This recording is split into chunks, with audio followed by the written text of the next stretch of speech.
Because we have memories in between lives. This is the reason we remember joy, we remember peace, we remember happiness, and we long for it. If we did not have that memory, it would not be an issue. So all through your life, you're longing for peace, you're longing for happiness. And the only way that you get it is through your mind.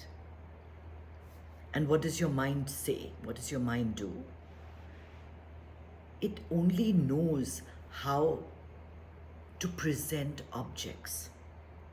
That's the only thing a mind does. It presents objects to you. And so you falsely believe, you go out into this world, and you falsely believe that there are certain objects, certain experiences, certain events that are going to make you happy. And that's our first mistake. We want to be happy. We want to be at peace. But the only time we can really find that peace, that joy, that happiness is when we retreat from the outer world. As long as you are out in this world and you think that when I get that car, I will be happy. When I get that person, I will be happy. When I get rid of that person, I will be happy. Whenever we are postponing our happiness to a time in the future, we are making the biggest mistake. This is the delusion. This is the Maya. This is the thing that is holding us back. We forget that we are not placed in nature, but we are a product of nature. We are born out of nature. So that is the reason that one of the easiest ways to feel the eternal peace that we have an inkling of is when you go out into the open. When you make it from this small, compact, enclosed life that we have made for ourselves. We live in these little boxes. We cover ourselves with walls, with things. There are a million things in our room all the time, things after things after things after things, all of which we believe are going to make us happy. But what we are doing is we're cutting ourselves off from our essential nature. And your essential nature is that you are part of it. That is the reason when you go and see a magnificent sunset, there is this breaking down of walls. There is this feeling that, wow, this is so beautiful. And you and the beauty that you see seem to merge and become one. And what is the teaching? The teaching is there is only one. That is the teaching, right? But as a person with a body and a mind, it's hard to understand because it's me and what's happening in my outer world. This merging of the two happens in very rare cases. And it happens for a microsecond. Or immediately you've seen the sunset and you whip out your iPhone. And now you've gone into something else. You're trying to record what's happening on your iPhone. And you have missed the beauty of the moment. That aha moment that is capable of recharging everything, jump-starting your parasympathetic nervous system, making the rebuilding, the re-energizing, the reconnecting happen. And now you've taken out your camera and spoiled everything.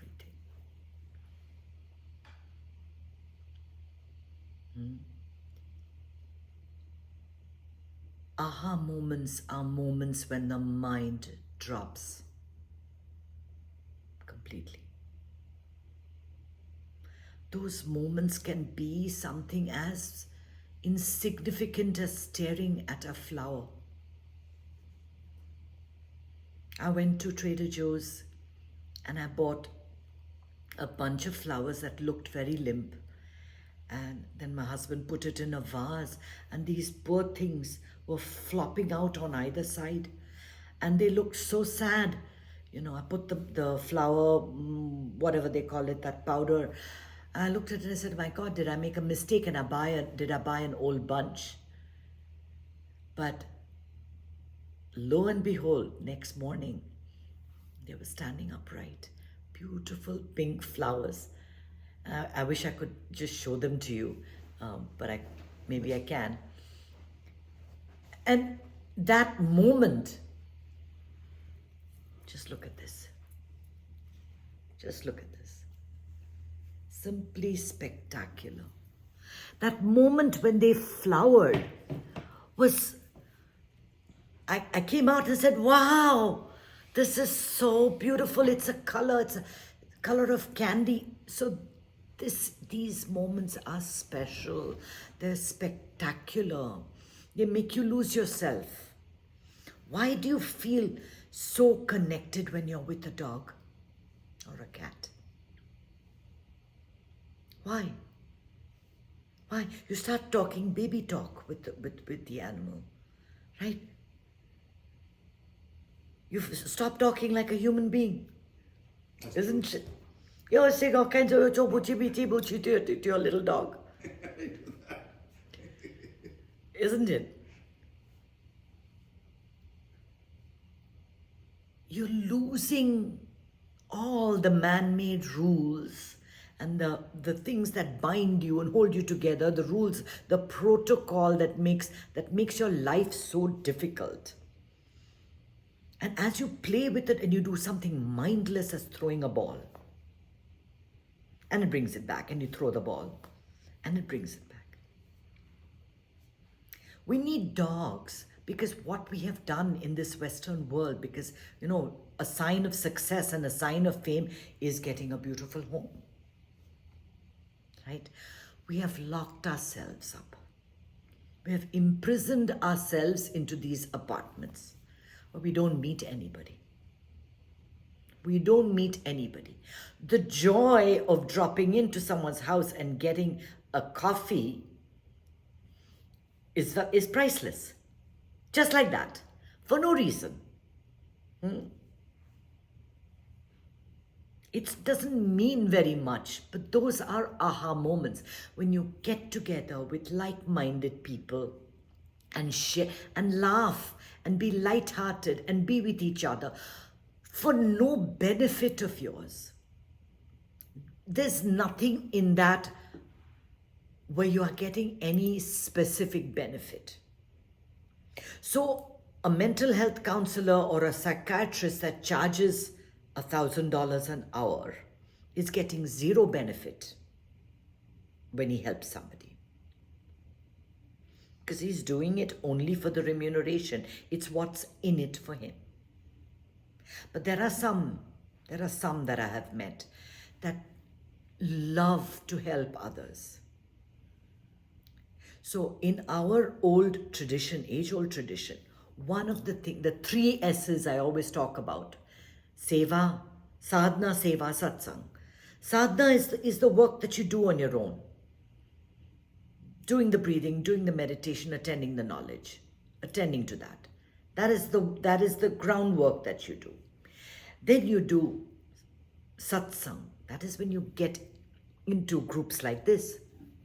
Exactly like this. When you get into groups of like-minded people, where you're not thinking about benefit to yourself, when you're not indulging or eating or drinking or anything, you're just dropping the mind for that 1 hour and just listening and just doing nothing. This is a practice of being. And in some places they do it in Hindu religion and in other things. They do it through song, and I've seen that in churches too. A lot of hymns are sung. That satsang is a wonderful thing, to be with everybody and just dance and to sing, right? And then there is seva. Seva is selfless service. That means you're not getting paid for this. And you're giving that part of yourself that is very precious, your time. You go and you clean up the beach. You go and you serve food to the homeless. You go and you do some counseling. You do wherever your skill lies, you do give that. You give that. You give of yourself without asking for anything in return. Right? When you give to others, those aha moments are beyond anything you can get paid for. I don't care what people say. But the joy of giving to others, of doing for somebody else without saying, what's in it for me?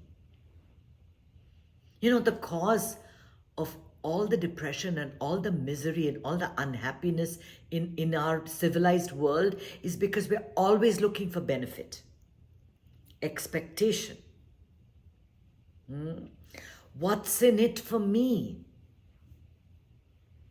The minute you drop that and you just do it because you love it, because you enjoy it, or because there's no reason for doing it, you just do it, you get into a no mind state.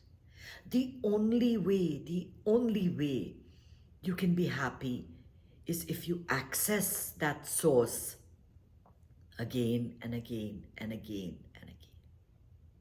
You reduce the amount of screen time that you have, and you start immersing yourself in activities where you're lost. Where there is no thought, and I'm not talking about work. There is still a lot of mental activity when you're dealing with work. There is still a lot of mental activity when you're watching a show. There is still images going on in your head.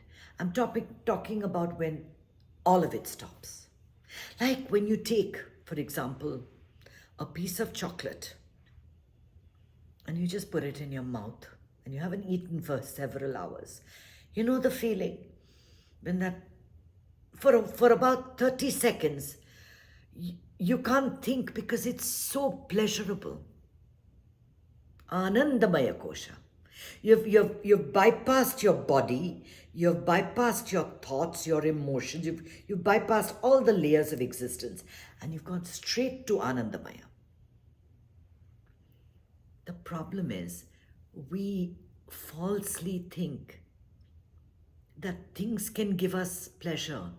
The second chocolate is not going to give you the same pleasure as the first. The first was mind-blowing, amazing. Have another one, have another one, have another one, and pretty soon it's going to cause you more harm than good. This is the problem of chasing pleasure in this world. The first time, it's wonderful. But to get that dopamine hit, now you have to do more and more and more of it. This is how we become addicts. One drink doesn't do it. One drink is wonderful. 2, 3, 4, they give your liver quite a hit. Now you need more and more and more. And this is how we foolishly think that items that give us pleasure mean the same thing as happiness. So our definition of happiness has to change. Happiness is not that single moment of ananda. When you keep slipping into the space between thoughts, and you've got to do this without thinking. Because if you think, now I want to stop my mind and I'm going to think of nothing, it ain't going to happen. If I tell you, okay, just sit, and then for the next 5 minutes, I want you to do nothing, that's the worst thing I can do to you. Because you're constantly, like, oh my God, I have to sit and do nothing. I have to sit and do, this is crazy. But if I tell you, just close your eyes and imagine a rose flowering. That's much easier. Much, much easier. You can think of the scent of the rose, the shape of the rose, the color of the rose. And all at once, you're not thinking about, oh, I have to, send in my signature for something. I have to finish this press release that I have to do. I have to cook something. I have to eat, or tomorrow's my blood work. Okay, I'm telling you all the things that are bothering me, okay? So it may not be the same, the things that are bothering you. But for those few minutes, it's an aha moment. It's an aha moment, practicing being, just being. And if you don't do this again and again and again, whether you like it or not, the stress will build up. The stress of permanently living in your head, always having some information coming in. What do you need this information for?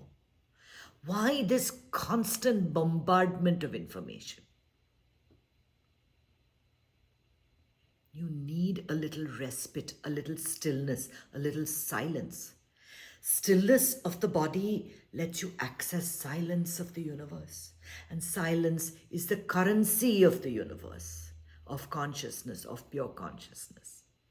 That's what enriches your life. And no one can put a price on the effortlessness that happiness brings.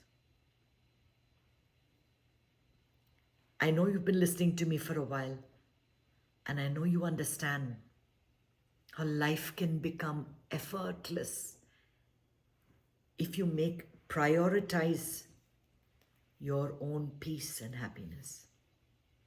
If that is your main goal, I will be happy no matter what. I will not be stressed no matter what. Then everything comes to you unsought in this world. You see more and more aha moments in the day. Everything. There are small miracles that are taking place in our lives every moment. But we miss it because we're so preoccupied with the nonsense that's going on in our head. It's all stories in your head. Every thought that you have, every single thought that you have is nothing but a story in your head. And you think it's true. You think what's going on in your head is the same thing that's going on in my head. My head is empty. Nothing going on. But when I try to empty my thoughts, that's when I get the most. They rush in and try to occupy it all. The importance of aha moments cannot be stressed enough. Today they've given it very fancy scientific terms. We had it in the way we lived traditionally, and we've lost it. The feeling of community, the feeling of being out in nature, to be perfectly comfortable in the silence of your presence and not want to crowd it with a highway of information.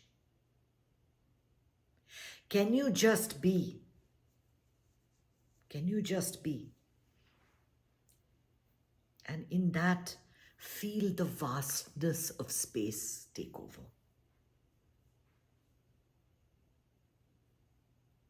That feeling of spaciousness. I used to wonder whenever Eckhart spoke about it. what he meant. I heard him saying this many years ago. But it wasn't until I experienced these aha moments myself that I feel the expansion of consciousness.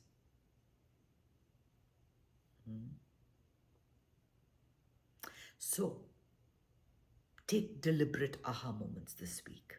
Take them. Be conscious of them while you're taking them. And see how good they make you feel. You feel so light-hearted. You feel so light. You feel like everything, it's all okay. It's all okay. And that feeling is just precious. Om Namah Shivaya.